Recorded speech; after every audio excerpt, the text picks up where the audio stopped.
A paz do Senhor, a você, pastor, presbítero, evangelista, missionário, líder, ministro na ICPI. Eu sou o pastor Ademir Teixeira de Freitas, pastor na ICPI em Santo André, São Paulo. Eu quero falar sobre o tema Vivendo Sem Máscaras. A pandemia nos obrigou a usar máscaras, mas quero falar de tirarmos as máscaras. As máscaras da nossa alma. O Salmo 51, versos 6 e 7, diz assim: Tu, porém, desejas a verdade no íntimo. Purifica-me da minha impureza e ficarei limpo. Lava-me e ficarei mais branco que a neve.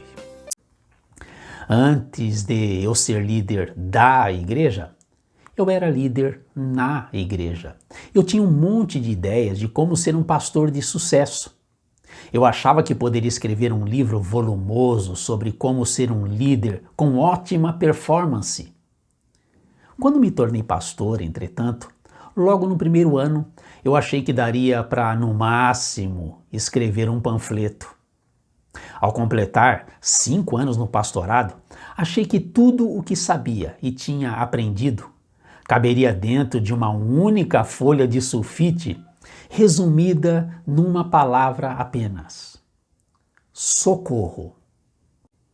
Não se trata de chegar ao pastorado. O mais difícil é suportá-lo e se manter lá na dependência do Senhor, não apegado às nossas competências e habilidades. Quando a gente se torna pastor, se esforça a maior parte do tempo para manter as coisas sob controle, a fim de firmar o nosso poder de ungido de Deus. Como diz um hino do Inário, sentimos ter sido o escolhido de milhares para mim. Em não poucas situações, eu me defendia quando alguém tentava tirar a minha máscara de super-homem. Ela protegia o meu rosto avermelhado de vergonha e de fraqueza diante de tantas situações. Eu vivia o medo constante de ser exposto ao meu rebanho e ser rejeitado. A máscara enfeitava a minha performance e escondia minhas fragilidades e pecados. O problema é quando a máscara gruda ao nosso rosto, ela se torna a nossa personalidade. O fato é que, quando aprendemos a nos esconder habilidosamente por detrás de uma máscara, não precisamos enfrentar todas as dificuldades a que estaríamos expostos. Um disfarce pode esconder bem os nossos medos. Quem usa uma máscara tipo "sou forte", por exemplo, nem tem de preocupar-se de que a fragilidade que sente seja percebida. Essa, sim, é uma máscara que faz com que todos nos vejam como poderoso, santo, sem pecado ou fraqueza. Os membros das igrejas preferem acreditar que o casamento do pastor está sempre às mil maravilhas e que ele possui grande sabedoria para resolver a todas as questões, dar os melhores conselhos e que ele tem fé e vive praticamente sem pecado. Só de vez em quando. Com isso, facilmente achamos que vale a pena manter a máscara de supercrente bem fixa ao rosto. Na jornada da vida, eu posso enganar o mundo inteiro e ainda receber cumprimentos pela minha performance, mas sem enganar a pessoa que eu vejo, quando diante de um espelho, terei como prêmio, ao final da vida, apenas a sensação de fracasso e mais nada. Só existe um problema nessa brincadeirinha séria de usar máscara bonita bem coladinha ao rosto. Quando escondemos nossa verdadeira personalidade, nós nos enganamos a nós mesmos. Pois Deus conhece o que está por detrás de uma camada de verniz reluzente. Os disfarces religiosos sempre existiram. O profeta Isaías, em seu livro no capítulo 29, verso 13, aproximadamente 700 anos antes de Cristo, ele disse: Deus dizendo através dele: esse povo honra-me com os lábios, mas o seu coração está longe de mim. A mera encenação de espiritualidade, destituída de sentido mais profundo, é algo que Jesus advertiu. Aliás, em Mateus capítulo 6, Jesus mostrou no Sermão do Monte que a vida religiosa é aquela que mais facilmente possibilita disfarces que ninguém suspeita. Em sua época, os fariseus tocavam trombetas ao darem esmolas, apenas para receberem elogios. Mateus capítulo 6, verso 2. Jejuavam apenas para serem considerados espirituais. Faziam fervorosas orações nas praças que deixavam a todos abismados. Os fariseus eram aplaudidos pela representação teatral invejável de espiritualidade. Nas recomendações bíblicas, das qualidades, dos requisitos de um ministro, não lemos que ele tenha que ser animador de auditório ou um líder carismático. Paulo escreveu em sua carta pastoral a Tito, capítulo 2, verso 7, seja sincero. Paulo ali fala a respeito da integridade. Numa analogia, diante de Deus todos moramos em casa com clarabóias ou com teto transparente. O escritor aos Hebreus disse em seu livro no capítulo 4, verso 13, não há nenhuma criatura encoberta diante de Deus, antes todas as coisas estão descobertas e patentes diante dos olhos daquele a quem havemos de prestar contas. Há um espaço no qual tiramos toda a roupa e a máscara, a nossa casa. Quem sabe alguns de nós são amargos e explosivos em casa, bem diferente do pastor simpático, alegre, que a nossa igreja vê nos cultos.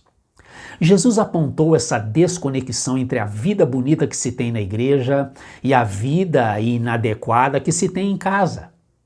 A tendência do momento em nossos dias é a aparência, mesmo que sem conteúdo.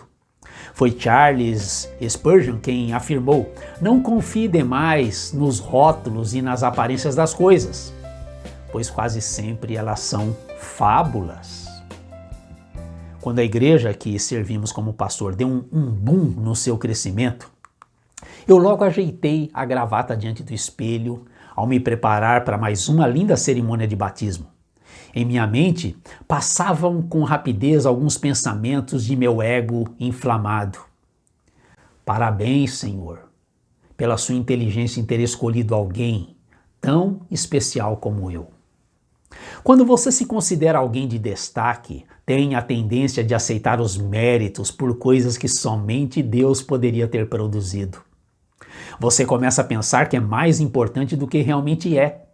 Nada disso produz a gratidão que gera adoração a Deus.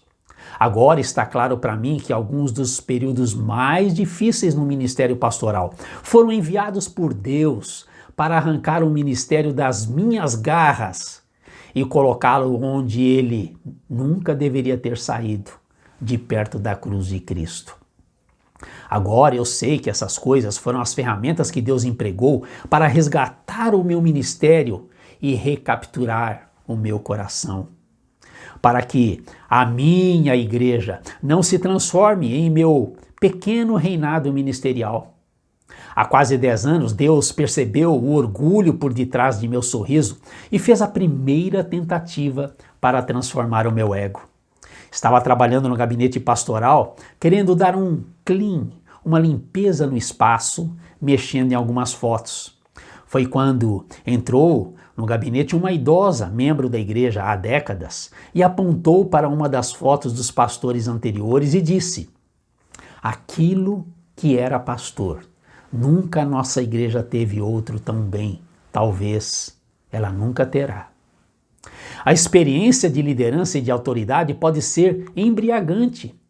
Em algum lugar ao longo do ministério, vários obreiros têm se esquecido de quem são. Eles têm uma visão inchada, distorcida de si mesmos. Rapidamente alteram o texto de João a seu bel prazer, interpretando-o dessa seguinte forma: importa que eu cresça e que todos os outros diminuam. Se pensa que é muito sábio, você não procura a sabedoria e conselho de outros. Quando nos achamos importantes além da conta, O primeiro sinal é uma mudança em nosso relacionamento com a palavra de Deus. A Bíblia deixa de ser um espelho para nós e ela é usada somente para a ferramenta para ministrarmos aos outros. O evangelho que pregamos aos outros deixa de ser pregado para nós mesmos. Quando a nossa bexiga de celebridade é inflada, não falamos de nossas fraquezas, nem sobre os nossos fracassos. Achamos que confessar pecados é um erro que vai contra o sucesso no ministério. Se você não vê o seu pecado, não verá o valor de confessá-lo àqueles que podem aconselhá-lo e adverti-lo. Se pensa que consegue vencer qualquer tentação, você não pede que outros olhos o observem, nem que outros corações orem em seu favor. Que tipo de site você se sente tentado a navegar, mas sabe que não deveria? Obreiros que lutam contra a pornografia, contra o orgulho e a mentira. Lembre-se que aquele pecado que não tem coragem de compartilhar com ninguém é alimentado e mantido pelo segredo. Quantos de nós temos nos tornado tão habilidosos em nos esconder que nem mesmo as pessoas mais íntimas, próximas a nós, fazem ideia daquilo que está acontecendo em nosso próprio coração? Com quem você conversa, se num momento de ira descontrolada você tem um comportamento violento com um filho e se sente envergonhado e apavorado? Quem nos conforta quando nos sentimos destruídos emocionalmente? Eu preciso de pessoas que saibam me escutar e me conduzir mais de uma vez ao Pai de misericórdia e Deus de toda consolação, como Paulo escreveu em sua segunda carta aos Coríntios, em capítulo 1, versos 3 e 4. Talvez chegue um momento em que você se sinta cansado de encenar que está bem quando não está. Uma vida de duplicidade lembra que todos precisamos de um espelho que nos mostre a nossa imagem com precisão completa. Não abra mão de ter ao seu redor 2 ou 3 pessoas de confiança aos quais você presta conta, que orem com você e te ajudem a viver em transparência. O sucesso no ministério é coisa boa, mas também pode ser perigoso para o coração de todos nós. Tiago e João tinham suas listas preferidas de máscaras. Nós lemos no Evangelho de Marcos, capítulo 10, versos 35 a 37. Queremos que nos concedas o que te vamos pedir, falaram para Jesus. Permite-nos que, na tua glória, nos assentemos um à tua direita e outro à tua esquerda.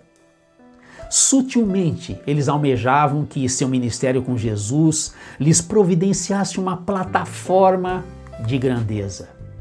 Talvez não haja uma tentação mais sedutora e enganosa no ministério do que a busca pela própria glória. Nunca se esqueça de quem você é. Somos todos vasos de barro, como Paulo escreveu em sua segunda carta aos Coríntios, capítulo 4, verso 7. Vasos de barro, muitas vezes quebrados. Nada além de vasos de barro. Deus sabe quem você é. Ele sabe que você não está à altura, que não consegue atingir as suas exigências justas. E essa é a razão pela qual Ele lhe deu o seu Filho. A sua permanência diante dele não está baseada no seu desempenho no ministério pastoral, mas no desempenho do seu Filho na cruz do Calvário.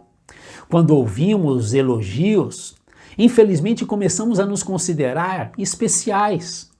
Facilmente encaramos breves elogios como algo que merecemos. E nos ressentimos de qualquer oposição ou crítica que se oponha ao nosso caminho. Ficar obcecado com o que as pessoas pensam é a forma mais rápida de esquecer o que Deus pensa. Greg Groeschel. Como pastor, eu apresentava a outras pessoas o maravilhoso reino de Deus. Porém, eu não fazia ideia de que talvez estivesse mais comprometido com a construção do meu reinado do que, na verdade, com o reino de Deus. Talvez a igreja tivesse se transformado em meu pequeno reinado ministerial e num ídolo invisível dentro do meu próprio coração. É muito fácil dizer a si mesmo que está lutando pelo Evangelho, quando o que você está realmente lutando é por ampliar o seu espaço. Não importa quão abençoado e bem-sucedido o seu ministério esteja sendo, ele nunca será sobre você, porque ele é sobre Deus. Deus não abandonará o reinado dele pelo seu. Ele não oferecerá o trono dele a você. Se você se esquecer de quem é, o seu ministério será moldado pelo orgulho de expor quão brilhante você é, ao invés de quão glorioso o seu Salvador é. O meu reino se torna um reino de fantasias mirabolantes, em que eu desejo ser um rei na liderança que Deus me deu. Pensar nisso me deixa constrangido, mas eu me considerava um graduado em espiritualidade e em boas obras. Mesmo apaixonado pelo reino de Deus, eu vivo esse conflito. O meu reino está sempre diante de mim, querendo ocupar de volta o trono que um dia entreguei ao Senhor Jesus. Mas apenas quando o trono dele for o mais importante do que o seu, e é que você encontrará alegria na difícil vocação ministerial. Você nunca poderá cumprir sua vocação ministerial e ao mesmo tempo desejar o poder e a posição de um rei. As máscaras caem nas horas mais inesperadas. A farsa acaba. Chega o momento quando não dá mais para encenar. Eu sei que eu não estou sozinho com os meus defeitos e fraquezas. Desative o seu advogado interior e considere as coisas que aqui eu tenho dito e as considere com o coração aberto. Há muitos pastores que têm se inserido em uma categoria espiritual que não existe. Semelhante a mim, eles pensam que são alguém que não são. A autenticidade é então a decisão diária de abandonar as ilusões sobre quem somos e assumir quem de fato nós somos. Não precisamos, no meio das nossas batalhas, sentir medo de nós sermos aquilo que somos, humanos e falhos. Segundo a pesquisadora do comportamento e escritora Brené Brown, é preciso coragem para ser o que se é, imperfeito, e deixar de lado a imagem da pessoa que devia ser. Para ela, vulnerabilidade é ter a coragem de se expor, mesmo sem poder controlar o resultado. Quando amigos me perguntam se a igreja está bem, já tive vontade de dizer mais de uma vez: a igreja está péssima, os crentes continuam mimados e o pastor nunca esteve tão longe de Deus. Em alguns críticos momentos, eu precisei fazer de conta que estava tudo muito bem, quando na verdade estava horrível. E eu queria mesmo era gritar e sair correndo. Em boa parte do tempo, eu continuava aperfeiçoando meu personagem de bom pastor e de viver de fachada. Eu pensava da seguinte forma: já que as pessoas não gostariam de ver meu eu real, eu deveria criar uma versão apenas para consumo e caprichar na encenação. Eugene Peterson chegou a dizer: em nenhuma outra ocupação é tão fácil fingir como a de um líder religioso. São incontáveis as oportunidades de exercer orgulho, ambição e cobiça, usando tantas máscaras diferentes que visam impedir que tal vergonha seja descoberta e confrontada. Eu não cometia nenhum pecado grosseiro, não pelo menos daquele tipo que destrói a carreira de um pastor.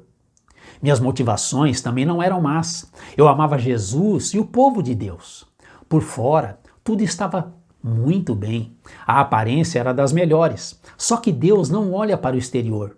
No entanto, em alguma parte do caminho, eu esquecera de que Deus não me chamara para ser igual a um pastor, e sim para ser igual a Cristo, o seu Filho. Certo dia eu li Gálatas capítulo 1, verso 10, em que o apóstolo Paulo assim se expressa: acaso busco eu agora a aprovação dos homens ou a de Deus? Ou estou tentando agradar a homens? Se eu ainda estivesse procurando agradar a homens, não seria servo de Cristo. Eu estava tentando agradar a plateia errada.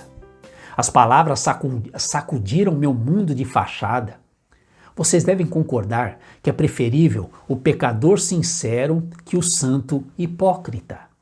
Deixe-me confessar um de meus vários pecados. Eu gostaria de amar a todos os cristãos, mas não consigo. Não gosto de muitos deles que assumem aquela pose do tipo: eu sou mais santo do que todos vocês. Brigam e discutem por cores de roupas para festividades. Criticam quem ouve música do mundo, dizem que tais pessoas vão para o inferno. Afirmam que cristãos de verdade não vão para a Disney e que os sermões em série no mesmo livro da Bíblia são sempre parecidos às séries do Netflix. Mas, para falar a verdade, muitos deles também não gostam de mim. Recebi no gabinete um membro insatisfeito com a igreja. Aprenda a suportá-los. São tantos como a areia do mar. Em determinado momento da conversa, ele, percebendo que eu me mantinha apaixonadamente escutando-o sem reação às suas reclamações, ele se vira para mim e do nada diz: e tem mais, o Senhor como pastor, de 0 a 10, eu dou no máximo nota 4. Como gasolina de pastor também pega fogo, minha vontade foi, melhor não dizer. Aliás, pensando melhor, eu achei que ele foi generoso. Se me conhecesse melhor, não daria mais do que a nota 2. Há um tipo de cristão que considero o pior de todos, disparado. É o que mais me aborrece, tira meu sono, embrulha meu estômago. Este cristão sou eu. Não estou brincando, me entristeço profundamente em ser menos do que aquilo que Cristo deseja. Eu também me envergonho em não saber o suficiente da Bíblia, não tenho boas memórias para fatos históricos. Outro dia, um adolescente me perguntou: pastor, você lembra dos descendentes de Anaquins? Eu fiquei pensando, quem são esses Anaquins? Em que livro da Bíblia encontra essa resposta? Se você sempre se sentiu incapaz de ser usado por Deus, você está em boa companhia. Moisés matou um homem, Abraão foi mentiroso, Jacó foi trapaceiro, Raabe prostituta, Davi cometeu adultério, Paulo matava cristãos. Mas uns dos que tiraram a sua máscara foi aquele conhecido profeta que não pensou naquilo que pensariam dele e tirou a máscara. Inclusive escreveu o seu pecado para que todos soubessem, inclusive nós. Isaías capítulo 6, verso 5, o profeta diz: sou homem de lábios impuros. Mesmo se você já cometeu grandes erros, então é ainda um forte candidato a ser um instrumento nas mãos de Deus. Só precisa fazer o mesmo que o profeta Isaías: confessar seu pecado e abandoná-lo. Permita que Deus o perdoe e o santifique. A síndrome da celebridade muda a nossa intimidade com o Senhor. Se dependo mais das minhas habilidades e recursos, então eu vou orar menos.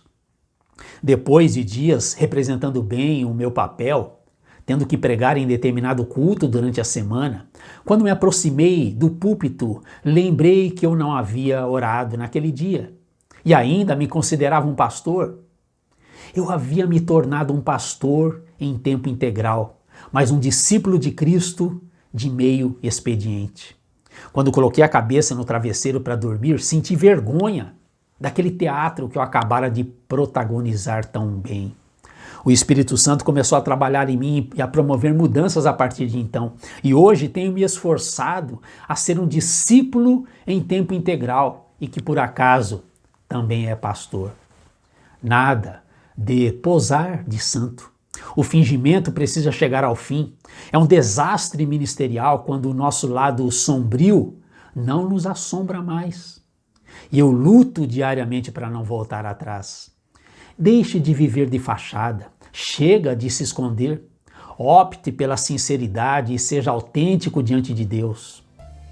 Identifico-me, mais uma vez, com as palavras de Craig Groeschel, quando ele diz: muitos tinham me rotulado de boa pessoa. Nada poderia estar mais longe da verdade. Então percebi que não precisava continuar sendo assim. Alguém me amava de verdade, sem impor condições, a ponto de morrer por mim.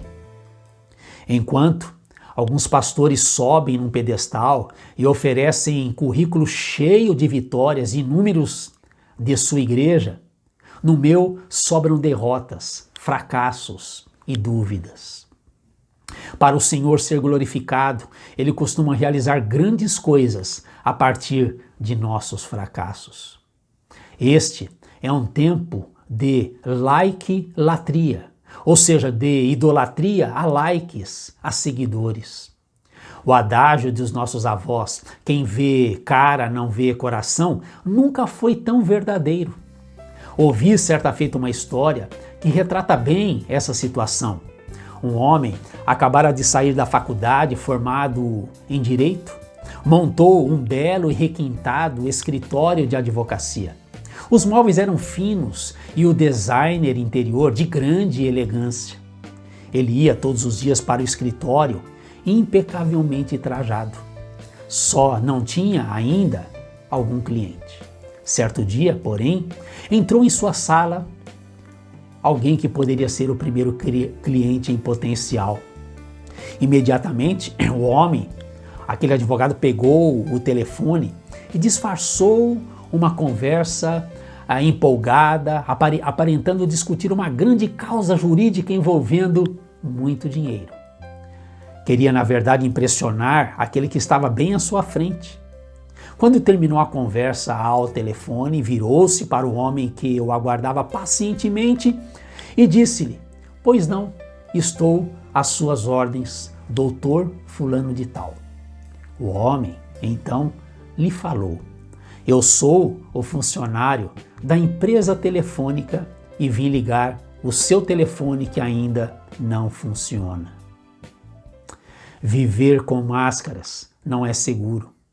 A sua igreja precisa de um pastor autêntico, não de um pastor perfeito. Precisa de obreiros autênticos, não de obreiros perfeitos. Ao olhar para mim e para você, percebo o quanto é possível o encontro de ministros, de obreiros, de pastores imperfeitos com um Deus perfeito. É minha esperança que o Espírito Santo nos convença e que a poderosa palavra de Deus nos liberte desse denso gasulo de temores em que vivemos, libertando-nos de todas as máscaras. Em amor, o Senhor tem trabalhado para golpear e desfigurar a minha glória, para que a sua glória seja o meu deleite e o meu prazer. E Ele tem esmagado a minha própria coroa debaixo dos seus pés, para que eu busque ser um embaixador dele e não almeje ser um rei no lugar dele. Eu oro para que o Senhor lute em nosso favor, que a sua graça nos leve a amá-lo mais do que amamos a nós mesmos. Eu oro para que Ele nos dê uma satisfação tão profunda em sua glória, que não tenhamos interesse em buscar a nossa própria glória. E, ao orar, eu sei que precisarei fazer essa oração amanhã novamente, porque amanhã seremos tentados de novo a fazer com que o nosso ministério seja uma coisa que ele nunca deve ser, sobre nós e não sobre Deus. Eu oro para que você se torne o servo que Deus quer que você seja e que nós tenhamos esse entendimento sempre que a única plateia da qual nós precisamos é o Senhor. Que Deus abençoe a sua vida, seu coração, seu ministério, nesses dias que teremos pela frente na nossa 29ª Convenção Geral. Que o Senhor te abençoe. Amém.